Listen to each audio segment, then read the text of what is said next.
Hi friends, welcome you back in our channel Crack Grade B. As we all know that notification of NABARD Grade A and Grade B post बाहर आ चुका है। NABARD Grade A और Grade B की post का notification बाहर आ चुका है और बहुत सारे चेंजेस इस बार इस एग्जाम को कंडक्ट करने में NABARD ने किए हैं। जस्ट लाइक डिस्क्रिप्टिव क्वेश्चंस को इंट्रोड्यूस किया गया है, क्राइटेरिया 60% कर दिया है। इसके अलावा ऑब्जेक्टिव क्वेश्चंस में जनरल जो चीज़ें थी उनकी वेटेज को कम करके ARD ESI और जनरल अवेयरनेस की वेटेज को बढ़ा दिया गया है। और हम देखिए, सबसे बड़ी बात मैं आपको यहाँ बताता हूँ कि जितने सारे इंफॉर्मेशन थी वो सारी की सारी इंफॉर्मेशन हम लोगों ने आपसे पहले ही शेयर की थी कि क्या क्या चेंजेस होने वाले हैं, कितनी पोस्ट आएंगी, कब नोटिफिकेशन आएगा, और हम अपनी इस बात पर खरे उतरे। तो आपके पेशेंस के लिए बहुत बहुत धन्यवाद। और इसी चीज को देखते हुए हम लोगों ने सबसे पहले agriculture, rural development, economic and social issues के लेक्चर को अपलोड करना शुरू किया था अपने चैनल पर। तो देखिए, जो लोग काफ़ी टाइम से मेहनत कर रहे हैं पिछले 2-3 महीने से, तो उनके लिए ये बहुत अच्छा टाइम रहा है। जिन्होंने 2-3 महीने पहले मेहनत की, उन लोगों ने ज़्यादा वेट नहीं किया कि नोटिफिकेशन कब आएगा, और फाइनली नोटिफिकेशन आ गया है। आपका एक बार तैयारी हो चुकी है और मैंने भी अपनी तरफ से, और हमारे यहाँ के जितने भी टीचर्स हैं उन्होंने भी अपनी तरफ से जितने लेक्चर हैं उनको अपलोड किया है। तो एग्रीकल्चर और रूरल डेवलपमेंट के काफ़ी सारे लेक्चर मैं अपने वीडियोस में अपलोड कर चुका हूँ। आप उसको जाके देख सकते हैं हमारे चैनल क्रैक ग्रेड बी में सब्सक्राइब करके, और हमारे टेलीग्राम चैनल पर भी जाके आप उन सारी चीज़ों को, सारी इंफॉर्मेशंस को ले सकते हैं।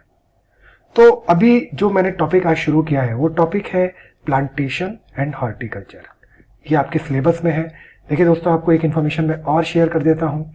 डिस्क्रिप्टिव का सिलेबस आ चुका है, हमने उस पर काम करना शुरू कर दिया है, और किस तरह के डिस्क्रिप्टिव क्वेश्चंस आपको मिलेंगे वो मैं अपने अगले वीडियो में आपको बताऊंगा, जिससे आपको आइडिया लग जाएगा कि किस तरह के डिस्क्रिप्टिव क्वेश्चंस आप फेस कर सकते हैं इस नाबार्ड ग्रेड ए एग्जाम में। तो आज का लेक्चर शुरू करते हैं। आज हम बात करेंगे सबसे पहले कि जो प्लांटेशन एंड हॉर्टिकल्चर है उसमें कितनी ब्रांचेस होती हैं और इंपॉर्टेंट रीजन्स कौन कौन से हैं डिफरेंट हॉर्टिकल्चर और प्लांटेशन क्रॉप्स को ग्रो करने के लिए। तो लेट्स स्टार्ट भी। सबसे पहले मैं आपको बता देता हूँ, we are providing NABARD grade A course at ₹2499 and we are covering all these topics and we are giving you 5 ESI and ARD mock test for phase 1। And अभी देखिए कुछ सिलेबस चेंज हुआ है तो यहाँ पर कुछ चेंज होगा, ये चेंज मैं आपके साथ फिर से शेयर करूंगा। और ज़्यादा इन्फॉर्मेशन के लिए आप हमारी वेबसाइट www.crackgradeb.com को जाके विजिट कीजिए। फ्रेंड्स, सबसे पहले इसका इंट्रोडक्शन देख लेते हैं। एग्जैक्टली हॉर्टिकल्चर होता क्या है। Once this horticulture words comes in your mind, then you should remember a person, Liberty Hyde Bailey. It is the most famous American scholars of horticulture. They give the definition of horticulture, and according to this Liberty Hyde Bailey, horticulture is the growing of flowers, fruits and vegetables and of plants for ornament and fancy. Moreover, each and every English word is derived from Greek language. So horticulture is itself derived from Greek language. It made of two words, hortus and colere. Hortus meaning garden or enclosure, and colere meaning to grow or to cultivate. So this word is derived from these two Greek words. There are a different meaning given for this garden. Actually, this garden word is originate from the Greek or Latin word girden, G-Y-R-D, girden. This word is derived from girden. So these two words, this is the horticulture word is derived from two Latin words, hortus and garden. Now, we can divide horticulture into different sections, different branch, like pomology, post-harvest technology, olericulture, floriculture, and landscaping. These are the 4 types of this horticulture. We can divide this horticulture branch into these 4 types. Okay, now first we will try to understand what is the meaning of this pomology. Each and every word is derived from this Latin word. So pomology is itself derived from this Latin word, and it is made of two words. The one is pomum and the second one is logos. Logos is common word. The meaning of logos means discourse or study. But what is the meaning of pomum? Pomum meaning fruit.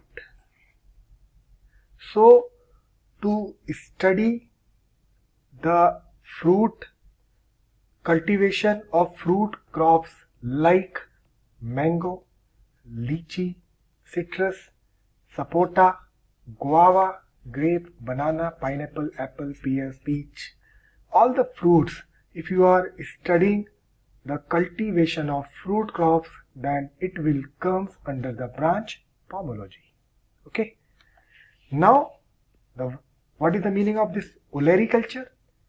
This is the word which is derived from the Latin word olerus. What is the meaning of this olerus? Olerus meaning vegetable. And what is the meaning of culture? Cultura, it is the meaning of cultivation. So, in a nutshell, we can say that it can be defined as a branch of horticulture which deals with the scientific study of vegetable crops. Olericulture, vegetable. Floriculture.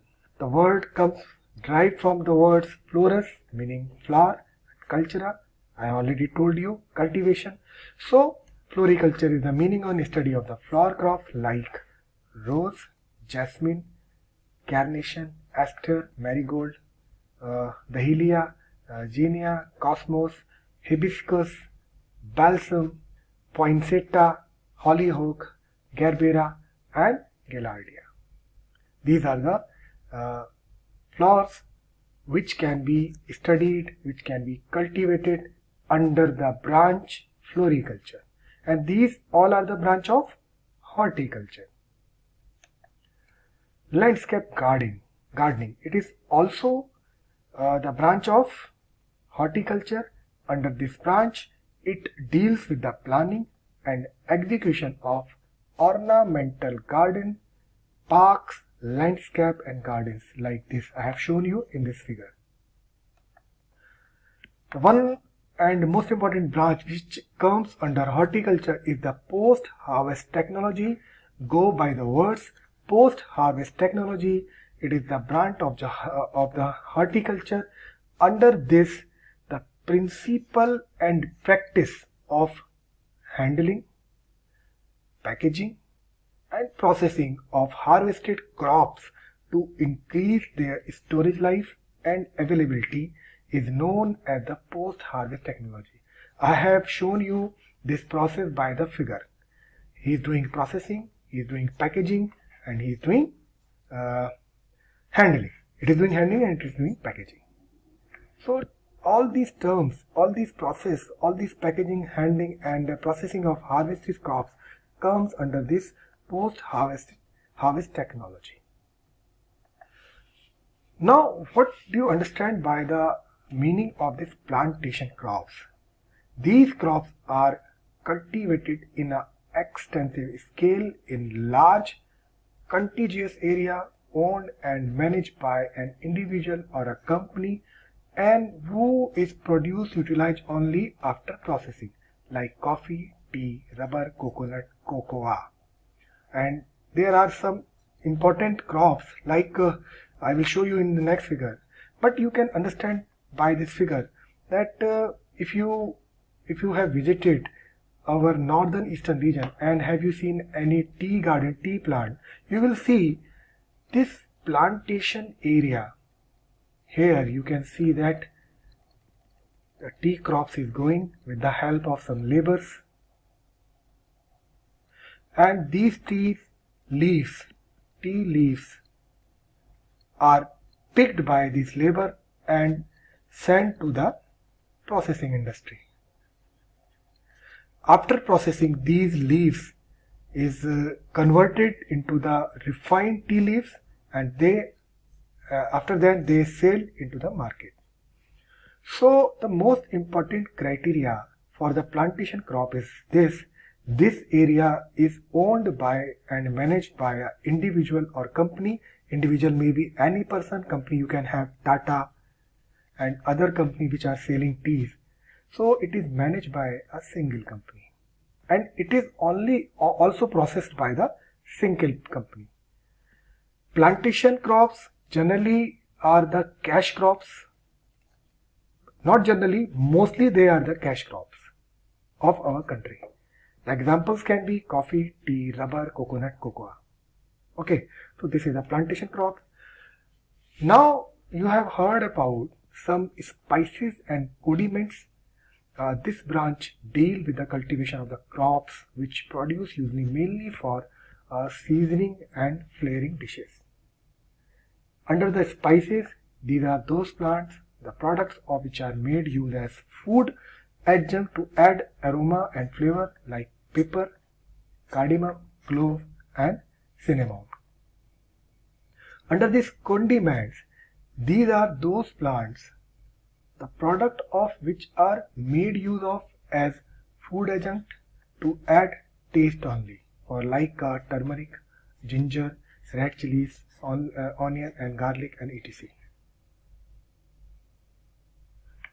So what is the major difference between spices and condiments? The condiments are used for taste and they are used for aroma and flavors. Now there are another branch which comes under this horticulture section. It is known as medicinal and aromatic plants. Under this medicinal and aromatic plant branch, it deals with the cultivation of medicinal plants which provide drugs and aromatic crops, yield aromatic essential oils. Under the medicinal plants, these plants are rich in secondary metabolite and are a potential source of drugs. The secondary metabolites include alkaloids, glycosides, coumarins, flavonoids, steroids. Some important medicinal plants you can remember: periwinkle, opium, menthe, cinchona, dioscorea, yam, belladonna, senna, sarpagandha, ashwagandha and tulsi. Aromatic plants, these plants possess essential oils in them, like the essential oils are odoriferous steam volatile constituent of aromatic plants like lemongrass, citronella, palmursa, vetiver, geranium, devanum, lavender. These are some aromatic plants. Now friends, there are some important horticulture crops and there are some their specific region where they grown. So I will show you this slide to understand that which type of horticulture crops, plantation crops grown in a definite area. If you talk about Haryana, if you talk about northern region, so Haryana is the major horticulture crop in Haryana is bottle gourd and marigold. In Himachal Pradesh, apple, potato. Jammu and Kashmir, apple. Punjab, citrus fruit. Punjab is famous for citrus fruit. Uttarakhand is for potato. Uttar Pradesh, mango, banana, potato, sweet potato, watermelon, bottle, gourd, jasmine. Rajasthan is famous for pomegranate, onion and jasmine and tuberose. Under this western region, Chhattisgarh is famous for, Chhattisgarh region is famous for growing bottle gourd, rose. Goa is famous for coconut, areca, cashew nut. Cashew nuts are famous from Goa. Gujarat is famous for banana, papaya, pomegranate, potato, onion, tomato, rose, marigold. Maharashtra is famous for mango, banana, grapes. So these are some horticulture crops grown in different states of India. Madhya Pradesh is famous for citrus fruits, papaya. Nagpur, in Nagpur region you can have orange is famous. It is very close to the Madhya Pradesh region. So we can say that different regions of our country is famous for different growing for different crops. Under this southern region, do you know friends, Andhra Pradesh is largest state for growing fruits in our country, like mango, banana, grapes, citrus fruits, papaya, sapota, all types of fruits and vegetables you can find in this Andhra Pradesh region. Karnataka is famous for all these crops. Kerala is famous for coconut, sweet potato, and jasmine. All these types of crops is grown in this area. In eastern region, Andaman and Nicobar is famous for coconut. Bihar is famous for mango, chili, potato, onion, bottle gourd. West Bengal, Odisha. In northern eastern region, you can have turmeric and ginger in Arunachal Pradesh, banana, papaya, pomegranate, coconut, tuberculosis in Meghalaya. Tripura, Sikkim is famous for ginger. Tripura is famous for papaya, ackee nut, and turmeric. So these are some reasons. These are some horticulture crops which grown in different regions of our country. So you can have some idea of these crops, because you can have any question that like which state is famous for growing mango, which state is largest supplier of banana, which state has largest supplier of cardamom and pepper, which state in these types of states turmeric is grown in which area. So like Arunachal Pradesh is growing turmeric in this area. So you can have these types of questions in NABARD also. So I have covered all the topics. So friends, thank you and happy learning. I will come up with more videos और notification आ चुका है, आप पढ़ाई करना शुरू कर दीजिए. Thank you and happy learning.